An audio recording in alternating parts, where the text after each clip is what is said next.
What up, y'all? Rap Critic here, and it's about that time to talk about the worst lyrics I've ever heard in the past month. Drop my draw dick, hang with my feet, watch your daughter, dog, put her on the meat race. All right, well, someone's daughter could still imply that they're over 18. It's just the wording is very vaguely insinuating. Videotape, R. Kelly shit.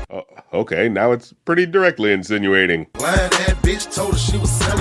And now you're angry that the girl isn't a virgin. Okay, well that just set off the Diddy alarm. All right, take this song to Perv Jail. Get it out of here. Haven't seen a predator make themselves known this fast since one screamed in Arnold Schwarzenegger's face. Yeah, right, medieval.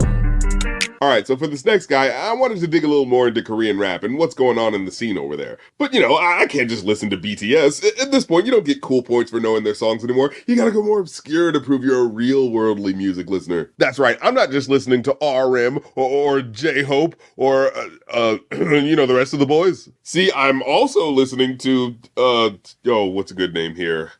Debo, eh? Well, I'm going to be optimistic about that being a possible Friday movie reference, so let's check them out. I mean, look, from my experience, Korean music seems to vacillate between two extremes. Either it's a song that absolutely sonically encapsulates the peaks and valleys of the vibrant yet intimate sensations of love, or it's totally rando honey butter flavored dog shit. So let's see which one this is.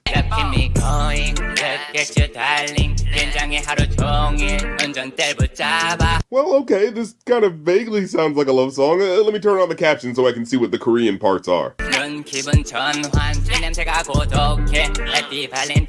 Alright, I see a little bit of irony going on here. It's Valentine's Day, but he's got the breath of a lonely guy. It's a little odd, but maybe it makes more sense in Korean. Which is the problem I have with reviewing foreign artists. Like, I get requests for them all the time, but you never know what cultural significance to the phrasing you might be missing. Is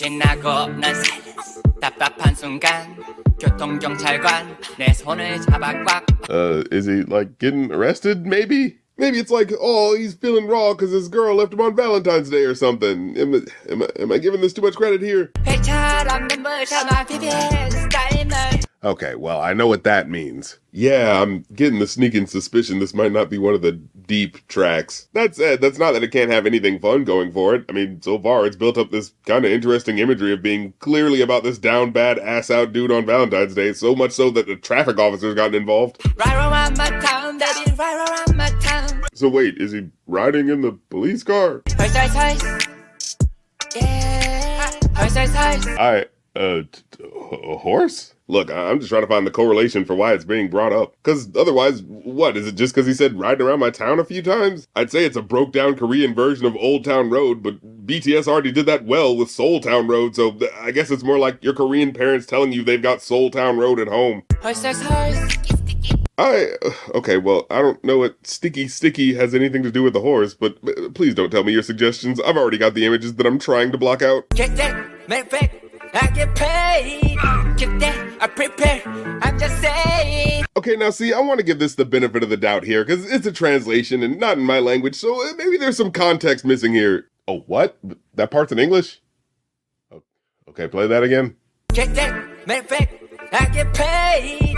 Get that, I prepare, I'm just saying. So that's actually what he's saying? Well, that's clearly just a bunch of random bullshit, but okay. I get respect, but understand me, understand me, understand me. Whoa, what in the fuck was that? Understand me, understand me. How do you squeal and belch at the same time? Well, if anything, the guy's got range. Now, from what I've heard, apparently this guy got some traction for a little bit in South Korea because he was on a rap contest show and his performance was just so bizarre and bad they thought maybe it was like his version of what America's trap mumble rap style sounds like, so they let him pass for a few rounds before kicking him out. I get respect. I highly doubt it. Understand me? Honestly, barely. Like, look, I'm trying to respect that there's a language barrier and everything, but even with the translation, this is some wackadoo sounding shit. Fighting in your area. That was in English and means exactly what I think it was vaguely alluding to, doesn't it? Okay, let's just move on. So this track is called Discombobulator Bobulator, and strap in folks, cause this one's a doozy. And an especially preemptive apology to my Chinese listeners out there for this next one, cause we're about to get into some good old-fashioned 80s flavored racism. And it's a shame, cause it starts off so innocent at first. Every morning I wake up, I eat Captain Crunch. Eat the same thing for dinner and the same for lunch. I mean, he clearly needs to switch up his diet a little. But then it quickly devolves into cartoonishly silly bars about how much he hates his pet cat. Downstairs and I kick the cat. I leave him alone if he caught some rats. Me and the cat, we don't get along because I used to have a hamster and now he's gone. And I know what you're thinking. I just apologized to Chinese people right before mentioning a pet cat. But it actually doesn't go there.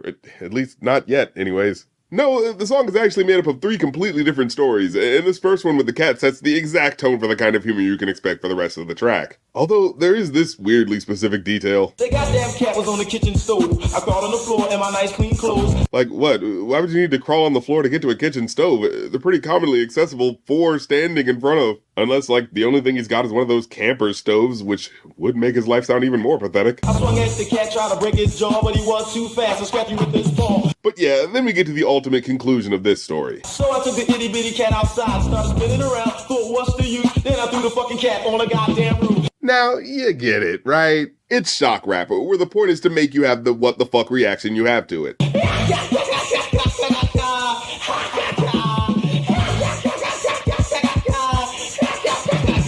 Yeah, well, like that. We then get the second story, which is sort of a hip-hop flip on a nursery rhyme. Little Jack Horner sat down in a corner, writing on the wall. His mother came, slapped him in the back of his head and said, "You have no sense at all." And to give him credit here, he does use it as a moment to reflect the conflict of taggers in the 80s who were dealing with hate from parents and local authorities before graffiti was considered a respectable art form. Despite of the fact that he was a tad needy, it took up a life of writing graffiti. And the story unfortunately ends with the Jack Horner allegory indeed getting arrested for the victimless crime, incidentally to the tune of the Jeffersons theme song. Now he's up in the big league, serving his time for that. Getting screwed in the butt every day of the weekend, you know something wrong with that. Whoa, and just when you think you swung around that gay panic joke, we bump right into the hip-hop equivalent of... Racist Disney movie scene. Chinese food can be real swell if you can go into the place and stand the smell. Oh boy. They sell everything from Snickers to hers. When they kill the cats, what do they do with the furs? Yeah, and that great stuff. But again, the point is the shock value, that he's saying purposefully cheeky shit for you to react to. My problem is, even for racy, edgy boy lyrics, this verse is just not that funny or clever enough to justify for why it goes on for so damn long. He got mad himself, started turning red. I couldn't understand a word he said. He said, oh my god, it just keeps going.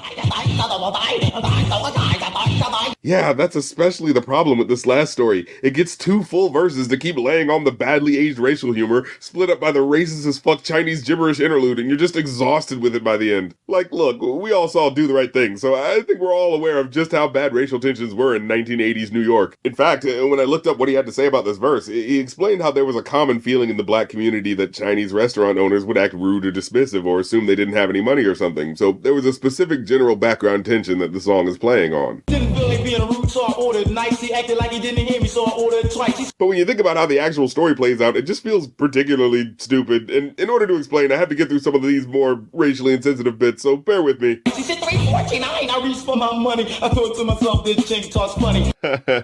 Hilarious. But okay, here's the point where he's ordered the food and now he's gonna pay for it. Then this happens. Do you want a soda? With your The Chinese sound like a broken tape recorder. Just real brilliant observational humor. I said that's okay, cause I'm on a diet. And the soda from here, you know I won't buy it. So okay, to recap, what's happened is, he's in the middle of paying for the food, and the Chinese guy asks if he wants to add a soda, to which he gives a solid reason, just saying, hey, I'm on a diet. Then he just decides to add in the unnecessary comment about he'll never buy soda there, which, you know, not the meanest thing to say, especially relative to the previous shit he was saying before he started talking to the guy. But for some reason, that's what makes the Chinese guy start going off. He got mad himself, started turning red. I couldn't understand a word he said. He said, okay, I don't think we need to repeat that bit.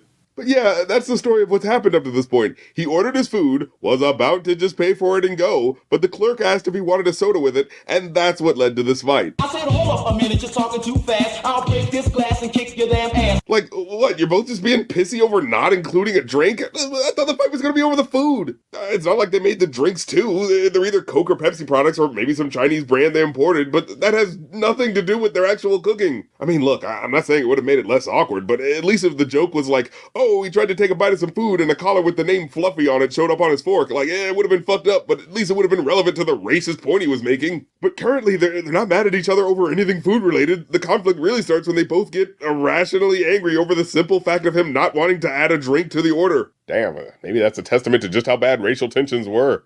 So I reached into my drawers, put out my 45. That's when the whole Chinese joint came alive. Like, wow, we're really about to have a falling down moment just because the Chinese guy asked him something he could have just said no to. I said, look, you chink, your damn food stink. Again, could have just said no thank you. You can talk some shit to me because I want nothing to drink. Okay, even in the song they admit it's not about the food, then what the hell? The verse then devolves into a bunch of 80s rap-isms for like the last 12 bars, completely dropping the story and making me feel like I just got sucked in and then spit out of a racist vortex of bad 80s rap storytelling. You know, quit the ultimate. It's gonna be a way that I can rock and I can tell the people how to take it to the top. Yeah, hip-hop, you don't stop and all that bullshit. Well, that's the episode. So check all that fun stuff out and I'll catch you next time. Peace.